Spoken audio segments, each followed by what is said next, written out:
오늘의 말씀은 마태복음 28장 18절에서 20절입니다.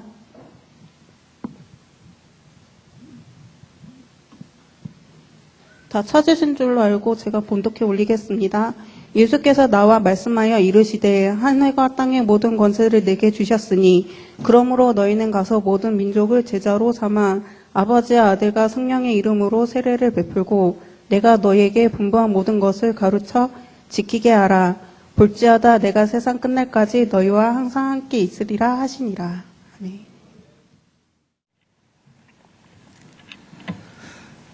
여러분, 제가 사랑의 교회에 무척 오고 싶어 했습니다. 제가 4년 전에 우리 목사님이 워싱턴에 오셔가지고 저희들 집중 훈련하실 때 제가 말씀을 듣고 너무 제가 감동을 받았어요. 그리고 또 2년 전에 제가 여기 RTS 와가지고 또 합숙 훈련 받을 때 우리 또 목사님이 또 주제 강사가 되셔가지고 또 말씀을 가르치실 때 너무 은혜롭고 또 신학적으로 또 영적으로 너무 깊으신 데가 제가 그동안에 흠모하던 사람 중에서 가장 깊으신 분인 것 같았어요. 또 개인적으로도 각 언론사, 그 다음에 정치단체, 심지어는 청와대, 여러 장관들 이런 데서 그 말씀을 증거하시면서 오늘날까지 이렇게 복음운동 하시는 걸 보실 때 제가 참으로 마음속으로 존경스러웠습니다. 더더군다나 이 교회가 제가 알기로는 소위 북한 선교 또 탈북자 선교에 가장 많은 학생들을 RTS에 보내주시고 또 그 학생들은 젊은 RTS 학생들 뿐만이 아니고 여러분들 렘넌트를 위해서 헌신하고 또 여러 그 교인들이 합쳐서 기도하는 그 모습이 이 세상에 있는 하늘나라 같은 그런 느낌을 받았습니다. 저희들이 RTS를 세계에서 가장 우수한 영적 사관학교라고 자칭하는데 거기에 총학회장으로 계신 변종혁 우리 회장님 어디 계십니까? 잠깐 일어서 주십시오. 박수 치십시다. 전체 학생들의 영적 심볼이고 저도 그 학교에서 모든 그 기도를 인도하고 계신데 너무나 강렬하시고 영성이 깊어가지고 감동을 받지 않는 사람이 없어요. 하루부터 매일 일주일 내내 저희들을 인도해 주시고 계신데 참 귀하신 참 제자 중에 제자인 것 같습니다. 그분을 볼 때 우리 목사님이 얼마나 훌륭하신지 또 제가 이렇게 보니까 여기에 렘넌트 운동 237 나라 다민족 북한 선교 미자르 교회 일반 교회 같으면 한 아이템 서브젝트 하나만 가지고도 올인해서 참 우리가 봉사하기 힘든데 자그마치 4개나 큰 전 세계적인 그 팀을 가지고 이렇게 여러분들하고 같이 기도하고 목회를 하시는 거 보니까 제가 아주 가슴 뿌듯하게 자부심이 생깁니다. 더더군다나 이 교회 여러분들이 다른 교회에서 볼 수 없는 특별한 일이 있어요. 이 교회 전체 성도들 중에 목회자, 사역자, 중직자가 일반 성도보다 더 많아요. 정말 영적 사랑원이 제일 많은 교회가, 퍼센테이지 제일 많은 교회가 바로 사랑의 교회, 여러분 교회입니다. 축하드립니다.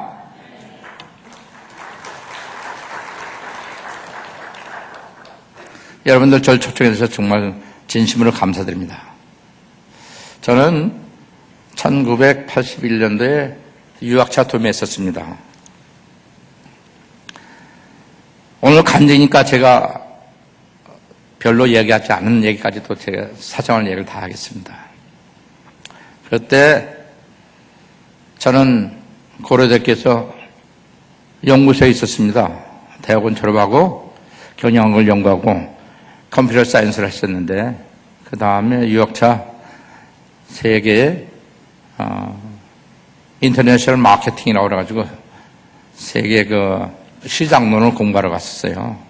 내실 테네스를 갔었는데 거기 가서 공부를 하다가 저의 신앙심을 보고 남천역 교단의 목사님이 저를 추천하기를 남천역 교단에서 운영하고 있는 신학교가 6개 있습니다.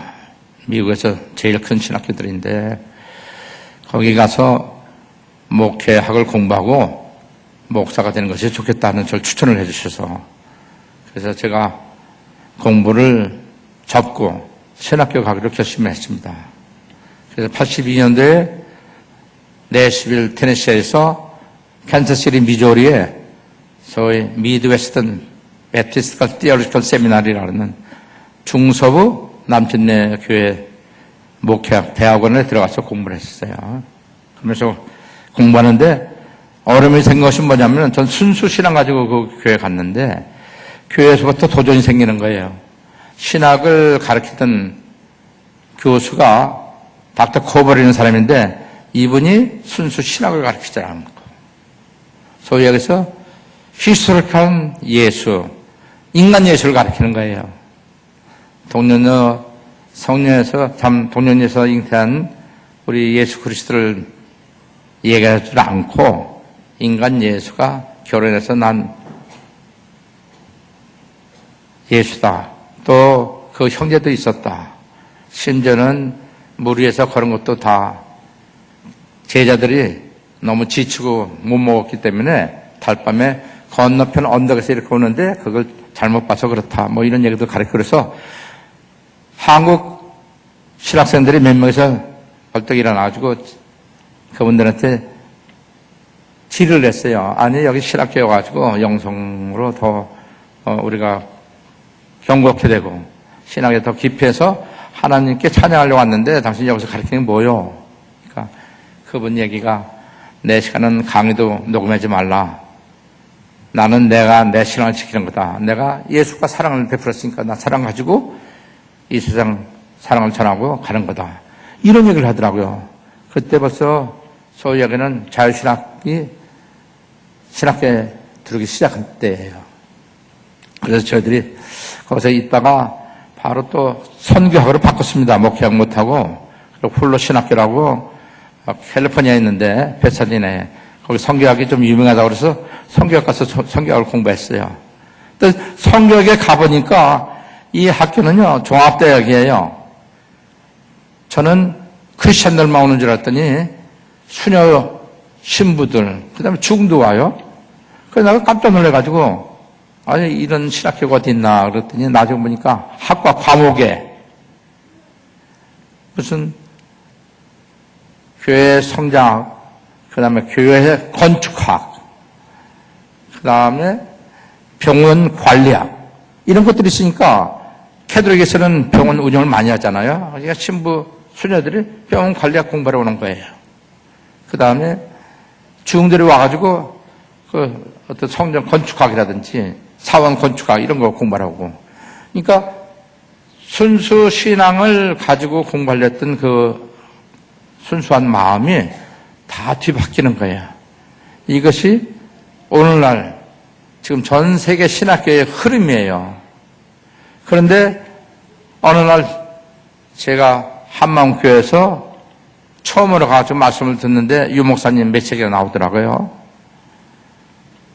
예수는 그리스도다 하는데 제가 마음이 진하게 울리는 거예요.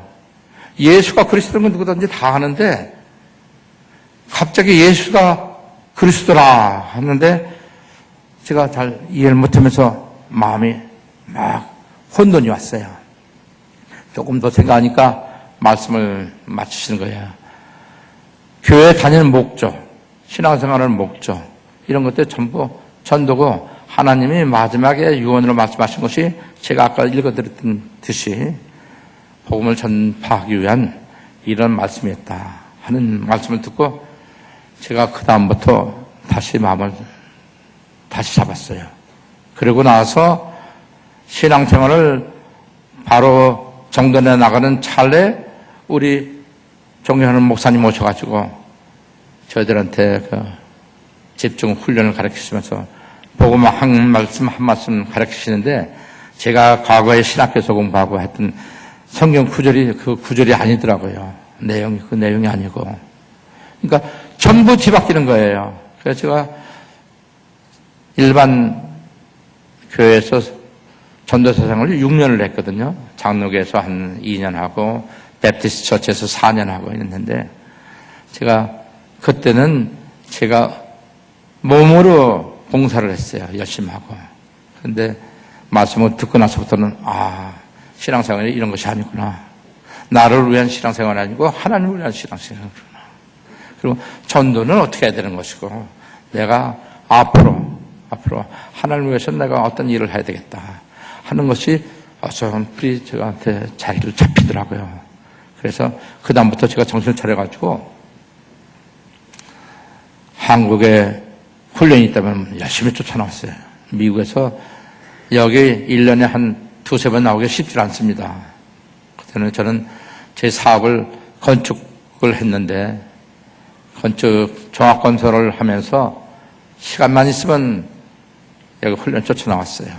그러다 나중에는 더 급해지니까 사업도 접었습니다. 사업도 접고 제가 훈련에 올인하려다 보니까 암만 훈련 받는 데들 미국하고 여하고는 달라요. 심지어는 솔직히 좀 부끄럽지만은 미국에서 신앙생활하는 자세, 성도의 신앙 깊이하고 여기 와서 신앙생활하는 거하고 교회 생활하는 거하고 많이 차이가 나요. 그래서 미국에서 제가 아무리 발버둥 치고 노력해도 이 세계 복음화를 하는 우리 다락방의 신앙은 내가 빨리 터득할 수 없겠다. 내가 자신이 안 생겨서 그렇다면은 내가 한국으로 나가서 RTS에서부터 다시 시작하자. 그래서 제가 그때 생각했을 때는 가장 빠른 하나의 방법이었어요. 가장 숏커트 같아요. 그래서 RTS에 등록하기로 3년 전부터 준비했었습니다. 그랬다가 작년에 RTS에 들어가지고 1학기 마치고 이제 내일 모레면 2학기 또 다시 시작합니다. 그래서 제 간증은 여러분들 잘 아시는 세계 복음화에 대한 사회적인 아니면 일반 정치, 사회, 경제, 문화의 전체의 흐름들이 도전이 많아요. 특히 기독교도 그렇고 말할 것도 없이 우리 다락방에 대한 도전. 제가 밖에서 본 세계 복음화에 대한 도전에 대한 설명을 조금 말씀드리고 싶고 그 이후에는 여기에 대한 응답은 우리가 어떻게 가져야 될 것인지 또 젊은 랩런트들의 요즘에 서밋을 강조하는데 서밋을 받아서 우리가 어떻게 각 분야에서 각 필드에서 서밋이 될 수 있는가 여기에 대한 제가 그동안에 평생 경험했던 또 제가 일했던 그 필드에 대한 것을 조금씩 소개하면서 이야기 나눌까 합니다. 제가 처음에는 기독교보다는 일반 사회 시민운동하고 인권운동에 깊이 관여했었어요.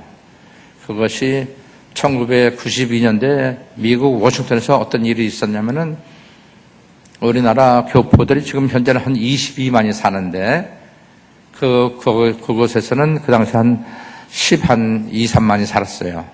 그런데 거기에는 흑인들이 살인, 권총, 강도 사건이 참 빈번하게 많이 일어났어요. 하루 저녁에 세 사람씩 죽어나간다고요.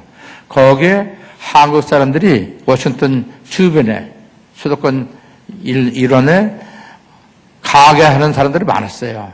처음 미국 와가지고 영어도 잘 안 되고 또 아이들 공부는 가르쳐야 되고 경제 활동을 해야 되는데 제일 먼저 시작하는 게 가게라고요. 여기 좀 더 적게 가면 구멍가게 비슷한 거 해가지고 식품점, 그 다음에 리코스토라고 또 주류 판매점, 세탁소, 음식점 막 이래가지고 골목골목마다 지금도 약 60% 이상이 한국 사람들이 조그만 골목 가게점을 합니다. 그러니까 흑인들이 마약을 하다가 돈이 필요하고 그러면 그 당시에 곤충들이 다 있으니까 곤충 가지고 가서 무조건 문 열고 들어오자마자 총으로 사람을 쏴 죽이고 그 가게에서 서랍에서 돈을 빼가지고 도망가는 거예요. 왜 그러냐면 그 사람들은 어느 일정한 특정 기간 동안에 마약을 판매하도록 위해서 보수들한테 부탁을 받았는데 그걸 팔고 그날까지 돈을 납품하면 직결 처분당해요. 아파트나 빌딩 같은 데 끌고 와가지고 촛살을 묶어가지고 그대로 죽이는 게 많아요. 그러니까 이 사람들이 어차피 죽을 바에는 경찰에서 잡히든 감옥에 가든 먼저 돈을, 제 목숨을 살려야 되겠다 그래가지고 쉬운 데 가서 막 강도짓 하는 거예요. 그래도 한국 사람들 하나에 27명이 총을 맞습니다. 그 해에. 그런데 27명 총 맞고 13명이 그 자리에서 즉사해요. 그리고 7명이 총 맞고 나서 반신보수돼서 나옵니다. 그리고 7명이 치료해서 나왔어요. 그때 제가 한인회에 있었는데 누구 한 사람이 한국 사람들, 동포들 그 생명을 지키려는 거기에 염려한 사람 하나도 없더라고요. 말로는 국회의원도 왔다고 하고 뭐 대사관에서 군소리 치고 그러는데 정작 사건이라니까 아무도 나오는 사람 없어서 제가 너무나 안타까워서 제가 밖에 나가서 경찰서로 시청으로 다니면서 하소연을 했어요. 이거 한국 사람들이 정말 많이 죽는데 이 문제 어떻게 해결할 것이냐. 이거 어디 가서 이 문제를 해소할 것인지 누구하고 얘기를 해야 되니까 아무도 대답해 주는 사람 없어요. 전부 자기 일이 아닌 것처럼 하고 여기 뭐 살인사건 많이 나는데 뭐 어느 커뮤니티 왔냐 어디서 왔냐고 그래요. 한인 커뮤니티 왔다. 그러니까 자기 모른다고. 그럼 형사 만나자. 경찰서장 만나자. 아무도 안 만나주는 거예요. 바쁘던 핑계로. 우리가 죽은 그 사고 현장에 하면은 소위 얘기하는 폴리스 라인이라고 노란 줄 쳐놓고 아무도 들어갈 수도 없고 보지도 못해요. 자기 형제, 자매, 남편도 부인도 아무도 못 봐요.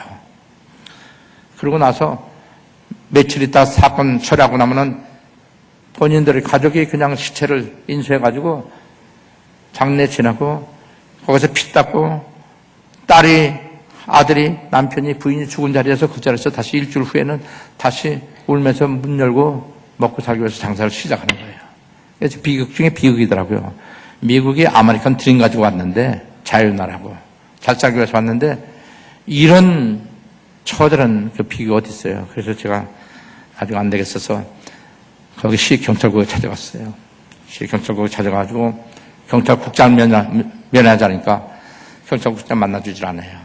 바빠서 만날 수도 없고 만약 지금 만나면은 만나고 싶으면 면회 신청을 하고 2주 후에 만날 수 있다고 그래요.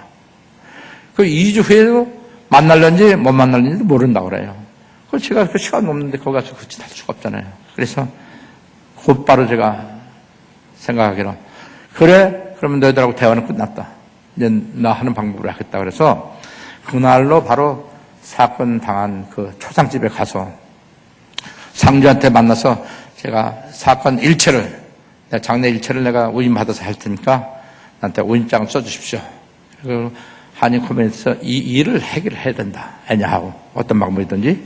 그러니까 저한테 위임장을 써주시고 내가 장사 일을 다 장지까지 결정해가지고 다 해주겠다. 그래가지고 위임장을 받았어요. 그 다음부터 제가 장례 일정을 정하면서 각 언론사, 경찰서, 신문사, 그 다음에 한인 커뮤니티, 한국 대사관, 백악관까지 국회까지 다 돌렸어요. 3일 후에 장례식 한다. 거기 모여라.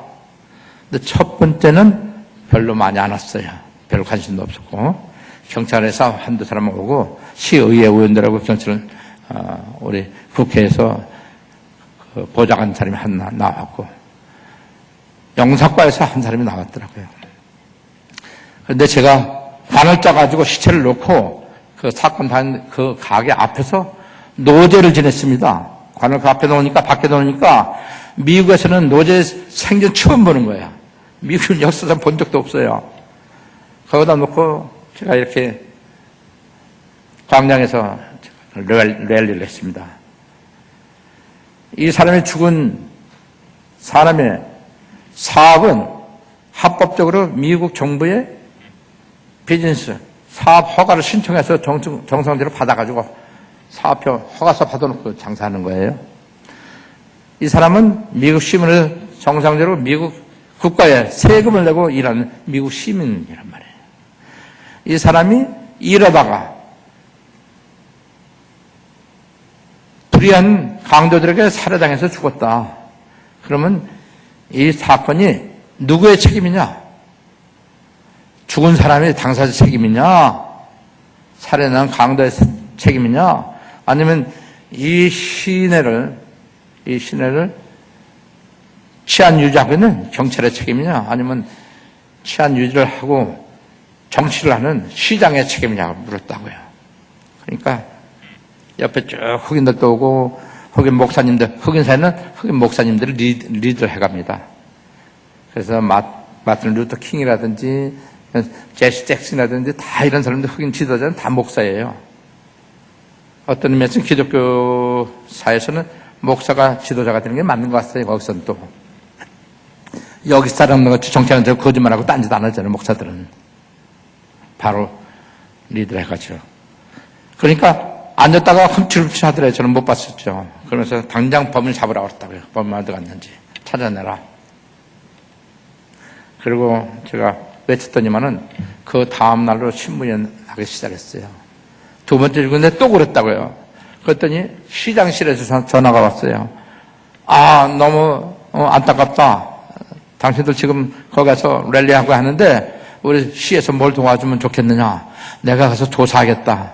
근데 미국에는요, 경찰국장을 시장에 새로 선출이 되면 시장이 임명을 합니다. 그래서 다른 주에서 유명한 경찰국장, 치안 유지 잘하는 사람을 스카우트해서 와요. 그러니까 시장이 장례식장에 나온다니까 경찰서장이 줄로 쫓아 뛰어나오는 거예요. 정복이 있고. 그러니까 거기 경찰국장이 또 나오니까 밑에 각 경찰서장들, 담당 형사들 쭉 오더니 나중에는 가드 쓰는 데까지 하니까 경찰이 한 150명 와가지고 에스코트하고 다 그랬어요. 그래서 장지까지 안내하고.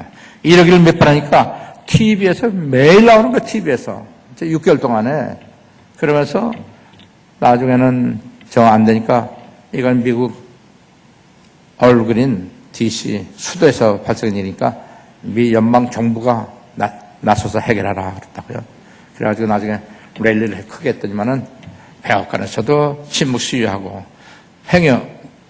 장지 운구차를 가지고 시청에도 가고 다 했더니만은 너무나 워싱턴 포스트고 뉴욕 타임스고 전국이 다 여론화돼가지고 그 문제가 됐어요. 정치적으로. 그래가지고 안 되니까 나중에는 FBI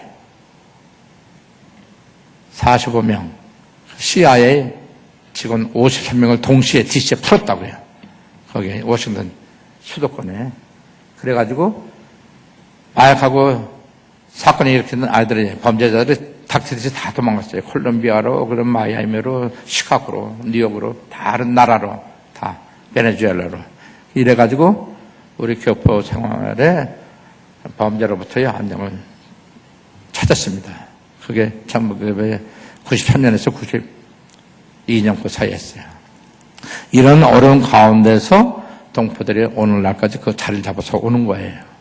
여러분 알다시피 LA 폭동 사건이나 뉴욕의 또 애플 가게 사건 같은 거 이런 것들이 오늘 하루 이틀 가가지고 동포 사회가 자리 잡고 달러 보내서 여기 부모들한테 돈 보내고 또 자리 잡고 이렇게 사는 게 아닙니다.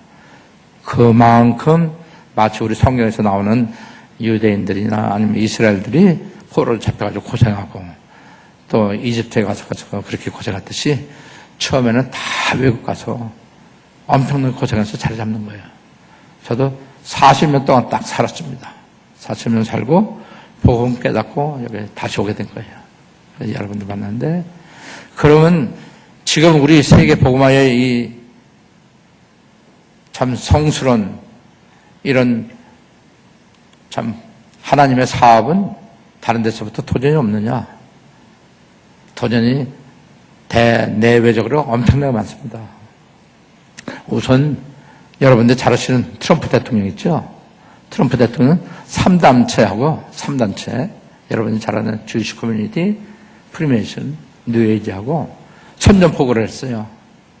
왜 그러냐면 트럼프 대통령이 당선되고 나서부터 첫 번째 발표한 게 뭐냐면 군 부대에 동성애자 없애는 거였어요. 동성애자를 군 부대에서 허락하자고 해서 법을 바꾸는데 15년이 걸렸어요. 대통령 둘이 바뀌어가면서. 근데 이분이 와가지고 대통령 특명으로 그걸 군에서 배제시켰어요. 크리스마스 우리가 옛날에는 막 성탄절이라고 그러고 추리 만들고 막 그러고 교회 예배당 다 가서 우리가 저녁에 그 찬송하고 새벽에도 찬양하고 했잖아요. 그거를 크리스마스는 종교적인 행위라고 하지 말라고 그랬어요. 그것도 법으로 바꿨어요. 그래서 크리스마스 행사를 못하고 할리데이에 그냥 노는 날 경축일. 그걸 트럼프 대통령이 막았어요. 트럼프 대통령이 여러분 잘 아시다시피 유대인이 2000년 동안 그렇게 가슴으로 갈망하던 수도, 예루살렘 수도 복구하는 것을 회복시키는 걸 못했거든요. 못했는데 트럼프 대통령이 대통령 당선되자마자 이스라엘 수도를 텔아비브에서 미국은 예루살렘을 옮기겠다 그랬어요. 그러니까 전 세계에서 난리가 났어요. 안 그래도 지금 예루살렘은 여러분 알다시피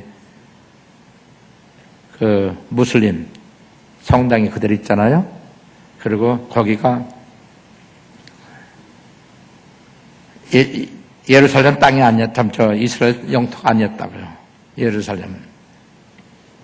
그쪽에는 이 중동 사람들한테 뺏겨가지고 거긴 자기 나라 땅이 아니었어. 다니긴 다녔지만. 근데 6.1 전쟁에서 그걸 뺏고 난 다음에 트럼프 대통령이 그걸 발표를 했어요. 그러니까 독일, 영국, 우방국, 러시아, 중국 할 거 없어요. 다 난리가 났어요. 3차 전쟁이 일어날는지 모르는데 당신이 어떻게 해서 이런 일을 함부로 하냐고.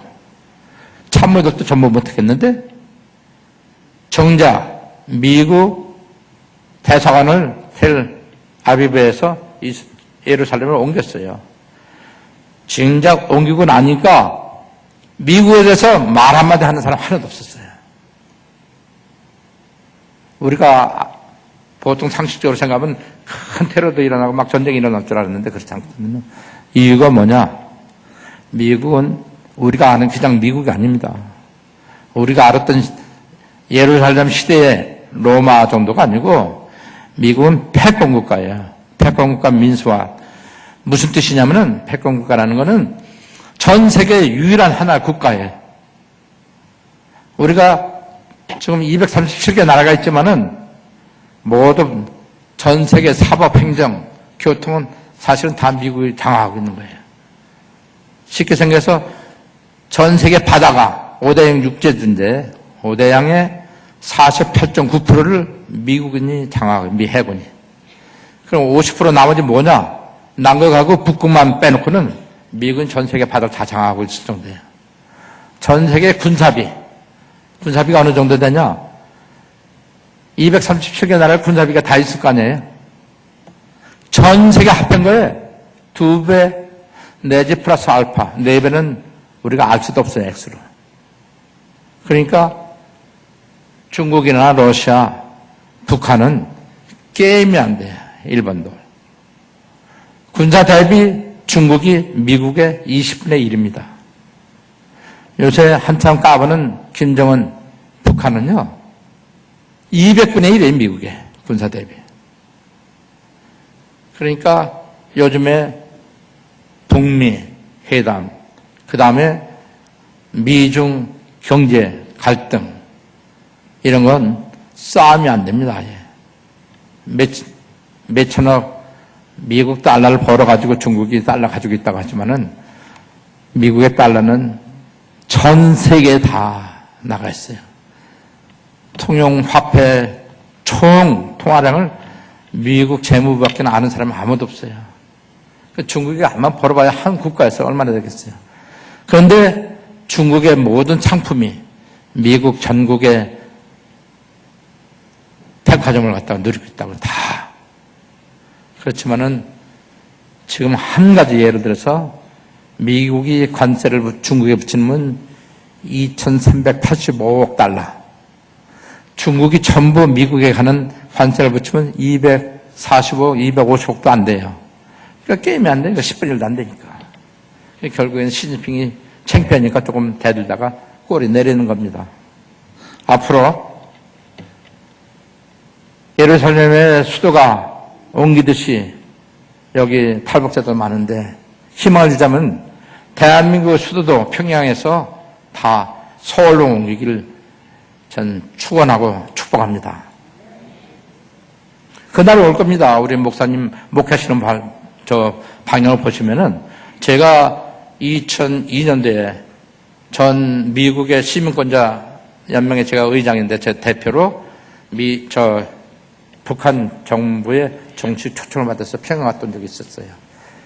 그때 전쟁 보상을 위한 국제 심포지움을 했었는데 제하고 미국 비언어철 협회 회장하고 같이 가서 북한을 봤거든요. 처음에는 같은 동포고 대화를 하니까 얼마나 마음이 안타깝고 좋은지 모르겠어요.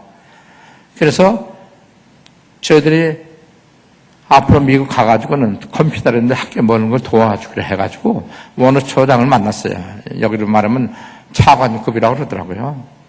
그래서 이제 서로 돕기로 했는데 얼마 후에 보니까 북한에서 또 미사일 발사를 또 했어요. 그래서 동해 쪽을 쐈어요. 북한이 맨날 동해 쪽을 쏘는 이유가 있습니다. 왜 태평양 멀리 쏘든지 알라스카 쪽은 못 쏘고 동해 쪽으로 쏘는 줄 아세요? 세상에서 제일 깡통 소리 많이 나고 시끄러운 나라가 일본이거든요. 여기서 북한에서 그쪽으로 쏘면 일본이 깨갱거려요. 맞은 것처럼 막 난리 피고. 그러면서 자꾸 형님 쳐다본다고, 미국을. 이거 얘들 자꾸 이렇게 우리한테 이렇게 그러는데, 우리 불안한데, 우리 가만히 있어도 되겠느냐. 그럼 미국, 너 가만히 있어. 내가 전들 어떻게 얘기할게. 그래가지고 이따가 잡아준 거예요. 그래서 그쪽으로 쏘는 거거든요. 네. 지금 북미 회담했지만, 지난번에 싱가포르에 가가지고 미국 대통령이 김정은이한테 좋은 얘기를 한번 했어요. 뭐라고 했냐면은 앞으로 우리하고 남북관계 평화협정이 맺어지고 그러면은 우리가 경제 문제는 남한만큼 잘해주겠다. 그 다음에 너 체제 문제는 우리가 중국이나 러시아보다 더 안전하게 해주겠다. 우리가 들을 적엔 그 이해가 안 돼요. 근데 그 뒤에는 무슨 말이 있냐면은 평화협정을 맺으면은 미국하고 북한하고 서로 연락사무소 내지는 준 영사관을 갖게 돼요. 그러면 워싱턴에다 준 영사관을 갖다가 설치하고 그 다음에 미국이 평양에다가 연락사무소나 아니면 임시 영사관을 설치하면은 미국이 영사관을 거기 평양에 설치하는 동시에 건물 빌려가든지 사든지 해가지고 동시에 제일 먼저 들어가는 게 뭐냐면 미 해병대 경비소대가 들어가요. 완전 무장한 미 해병대 경비소대가 미국 국가 영사관을 지키기 위해서 들어갑니다.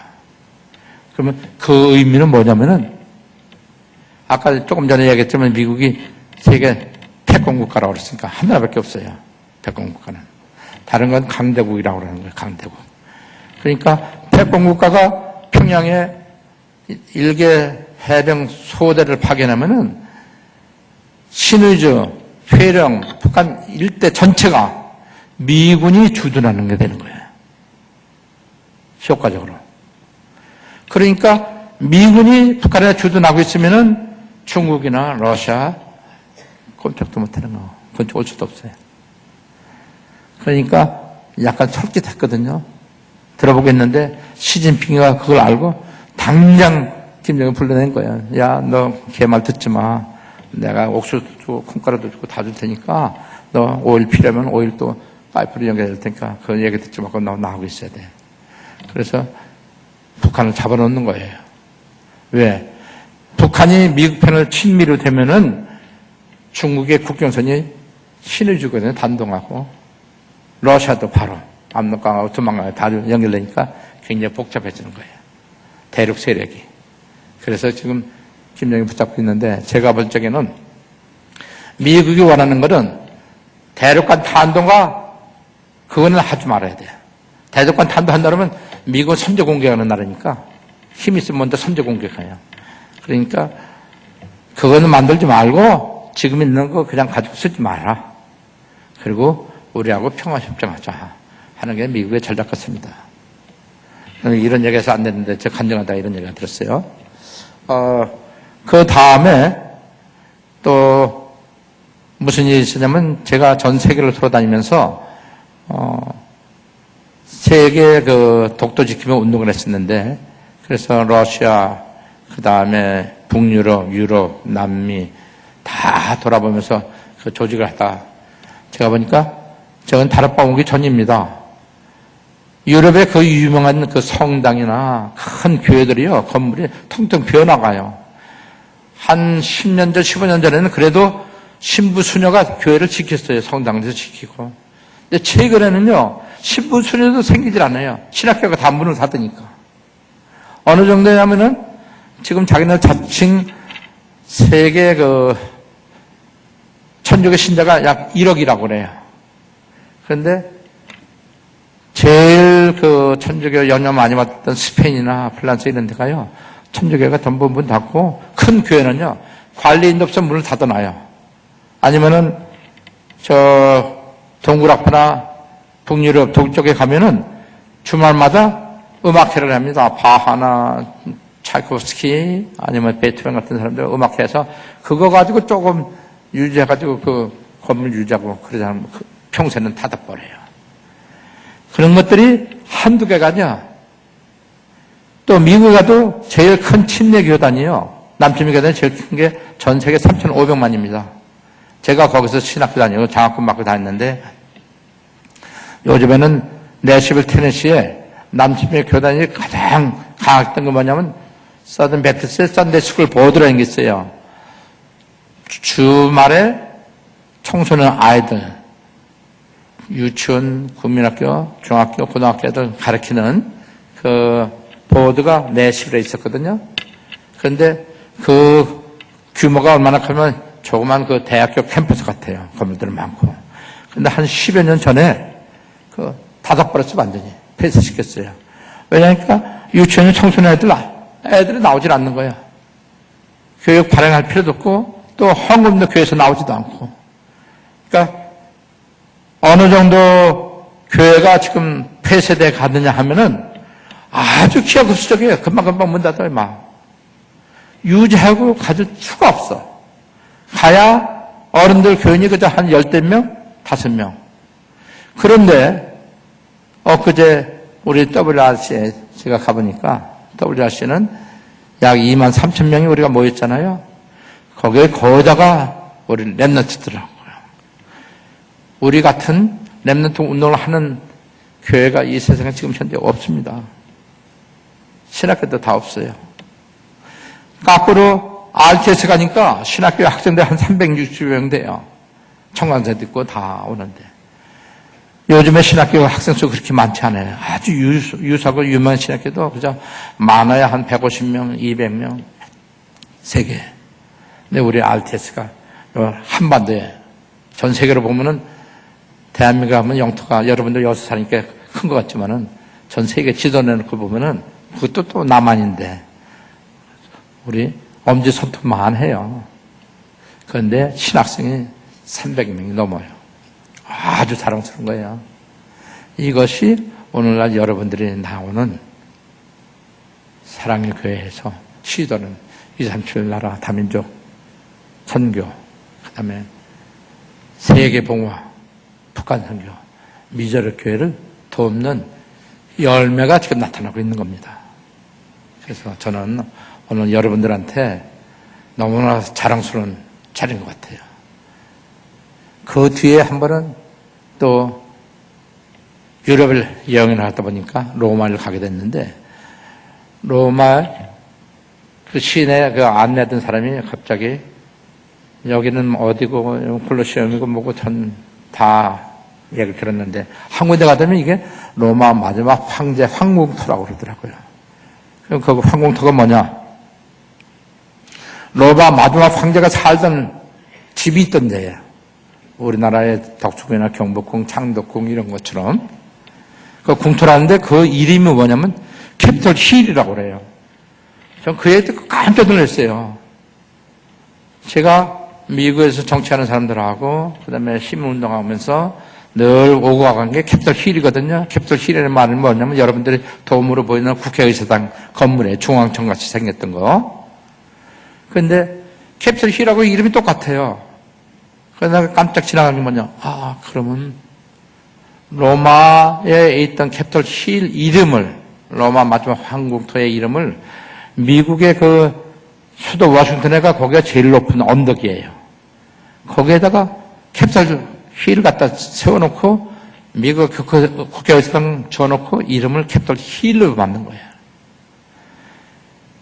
그리고 가만히 생각해보니까 워싱턴에 피라미드도 있고 또 높은 탑도 있어요. 모니멘트 탑이라고. 그리고 여러분들 보시는 달러에 보면 그 3단체에 눈이 있죠. 독수리 눈 같이 만들어 놓은 거. 그런 것도 다 있단 말이에요. 그런 거 보니까 옛날에 이 사람들 프로테스탄트들이 영국에 종교 받기로 와서 미국에 왔지만은 그 후에 사람들이 아메리카에다가 언젠가는 로마에 버금가는 세계 대국을 제국을 만들어야 되겠다는 그 꿈을 가지고 온 거예요. 로마로. 그때 이미 다 가지고 와서. 그래서 지금 3단체에 최고 오래된 대통령 우리 미국의 초대 대통령 조지 워싱턴 대통령도 뉴에지 멤버예요. 프리메이슨 멤버라고. 거기 워싱턴에 보면 알렉산드리아에 가보면은 그 기념관이 있는데 박물관이 있는데 거기 가면 역대 대통령 이름대로 쭉 사진하고 걸려 있어요. 그러니까 지금 트럼프 대통령이 기독교 정신을 가지고 이 사람들하고 전쟁을 선포하고 싸우니까 이 사람들이 암살하려고 그런 거예요. 그래서 트럼프 대통령이 선전포고를 해가지고 자기 군 부대에 있는 사람들 중에서 3단체 있는 사람 색출해 놔라. 중앙정보부에서, CIA에서, 그 다음에 국회에서, 또 어느 부서든지 이런 사람들이 있으면 색출해 놔라고 그래서 색출해 놔고 있어요. 그것이 3단체가 어제 오늘은 얘기가 아니고 여러분도 잘 아는 케네디 대통령 암살도 그 당시 러시아하고 큰 전쟁을 일으키려고 그랬어요. 그러니까 3단체에서 전쟁은 평화를 모토로 하고 그건 겉으로 나타내는 사실입니다. 그리고 실제로는 군수 산업하고 전쟁을 이름 팔아가지고 돈을 벌어 전 세계 다. 그리고 정치를 주무르고 종교도 주무르고. 그런데 위협의 요소가 됐기 때문에 대통령도 지금도 아직까지 그 사인을 발표를 못했어요. 찾아내지 못했다고. 왜? 케네디 대통령 쏴 죽인 사람이 오스왈드인데 텍사스에서 총을 쐈단 말이에요. 그래서 그 사람을 잡았다고요. 연방정부 수사관을 잡아가지고 그 사람을 조사하는데 대통령 암살범이니까 얼마나 경계가 철저해야 되겠어요. 우리 생각 같아서는 유리다 어디 이송을 하려도 방탄차라든지 이런 거라서 특수 관리를 했어야 되는데 이 사람이 일주일 만에 다른 사람한테 또 총을 또 맞는다고요. 이 사람이 오스왈드가 죽었어요. 그러니까 이 사람이 조사를 받을 수가 없으니까 총을 쏜 사람은 또 조사하려고 그랬다고요. 근데 총을 쏜 사람을 잡아가지고 또 조사하는데 그 놈을 또 쏴주겠어요. 근데 그 사람 쏜 사람은 또 잡아서 조사해보니까 그때 뭐냐? 정신이상자. 미국 법에 정신이상자라고 병원에 그 근거가 있으면은 기록이 남아있으면 그럼 범죄로 취급할 수가 없어요. 그래서 나중에 이 사람 풀어놨어요. 여러분들 상식적으로 생각해 봅시다. 대통령 쏴죽인 그런 국사범인데 그 사람을 하나도 아니고 둘, 셋씩 쏴죽이고 말이에요. 그리고 나중에 유야무야했어요. 지금도 케네디 대통령 죽은 사인 모릅니다. 이게 3단체의 오늘의 실체예요. 여러분들은 그냥 얘기를 만드는 것 같지 우리는 거기서 흐름을 봅니다. 기독교가 번성하고 세계 보고하는 거 반대할 수가 있어요. 그래서 저는 트럼프 대통령 전 공화당의 아시아 태평양 공화당 한국 국가의 제가 정부 의장입니다. 대통령 선거 때도 같이 가서 선거 캠페인도 해주고 했는데 다음번에 트럼프 대통령도 다시 당선될 것 같고 대통령이 당선되는 동안에는 북한이 한국에 장난 못합니다. 언제 얻어맞을지 모르니까. 지금 양쪽에 다 잠수함이, 핵잠수함이 다 들어가 있어요. 동해, 서해. 그리고 군부대 다 나와 있고, 소위, 여러분들이 아실지 모르지만, 5025 작전 같은 거, 5040 작전 같은 거는 괌, 오키나와에서부터 미군이 6.25 때 같이 본토에서 오는 게 아니고 24시간 365일 바다에서 떠 있어요. 왔다 갔다 계속 분수물자 싣고 갔다가 내려놓고 오는 게 아니고 또 그거 싣고 또 다시 오고 또 다시 오고 또 미 해병대도 태워가지고 또 그 배가 또 여기 우리 포항 근처까지 왔다가 또 다시 돌아가고 계속 그런다고. 그래서 요즘에 저는 정치 얘기는 하고 싶지 않지만은 좀 어려운 것 같아요. 어렵고 헤매지만 여러분들이 이것이 북한을 종교로부터 해방시키는 하나님 사인이 아닌가 싶어가지고 저는 당당히 유 목사님하고 그런 말씀 드리는 게 있습니다.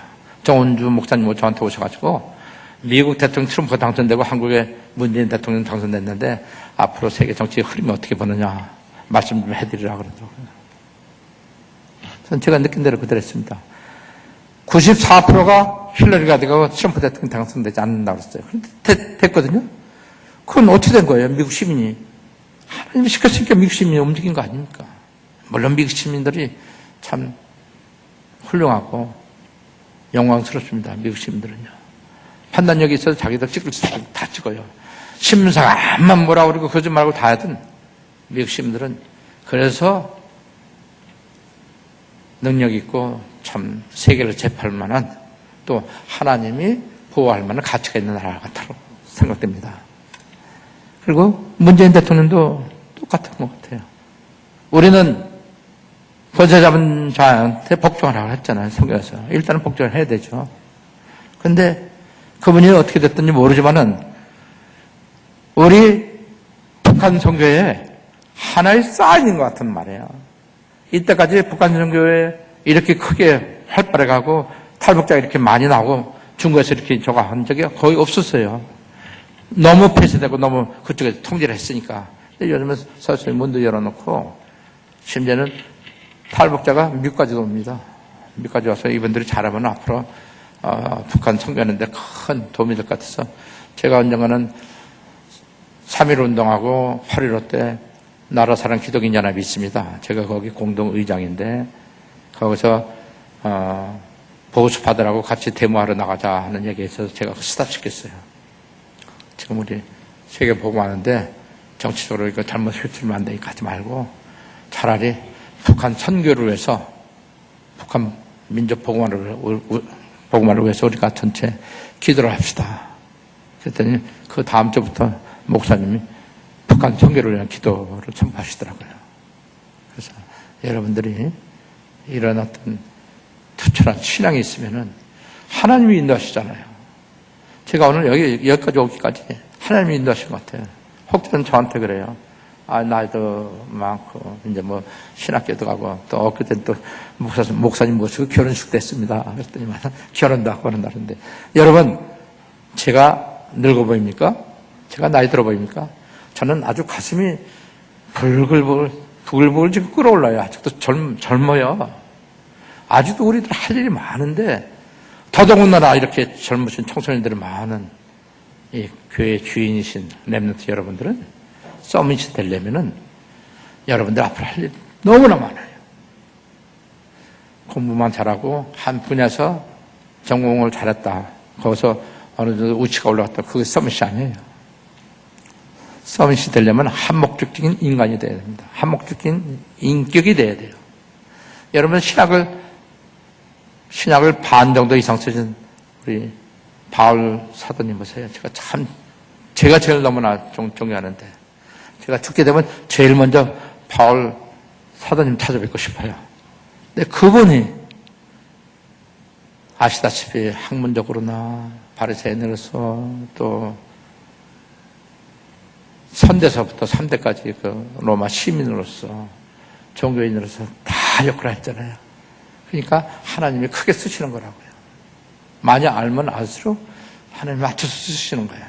그렇다면 렘넌트 여러분들이 학교에 가서 공부만 하고 한 전공만 하는 게 아니고 기회가 있으면 우리 목사님 같이 신학교를 갔다 4개, 5군데 하시더라고요. 공부를 계속해서 자기를 훈련시켜야 돼요. 조금 외람 때문에나마는 저는 지금까지 다락방은 4년밖에 안 됐습니다만 그래도 하나님이 언제 쓰실는지 몰라서 제가 계속 수양하고 배워나왔어요. 저도 건축공학, 자원공학, 광산공학, 컴퓨터, 경영학, 그 다음에 목회학, 그 다음에 선교학, 그 다음에 R로 작년에 졸업하고 목회학하고 RTS 또 가는 거예요. 한도 끝도 없어요. 하나님이 쓰셔야 하는 대로 여러분들이 쓰임받고 한다면은 여러분들이 부단히 기도하고 해야 돼요. 그렇게 해서 우리 교회 살리고 여러분들 가정, 사회 살리고 이 나라 살리고 그 다음에 전 세계 복음할 때까지 여러분들이 건강하게 살아남아야 됩니다. 오늘 저한테 이렇게 귀한 자리 허락해 주시고 초청해 주셔서 정말 감사하고 저는 어디 가든지 사랑의 교회 여러분들하고 목사님 잊지 않을 겁니다. 너무 감사합니다. 여러분 가정에 큰 축복 받으시기 바랍니다. 감사합니다.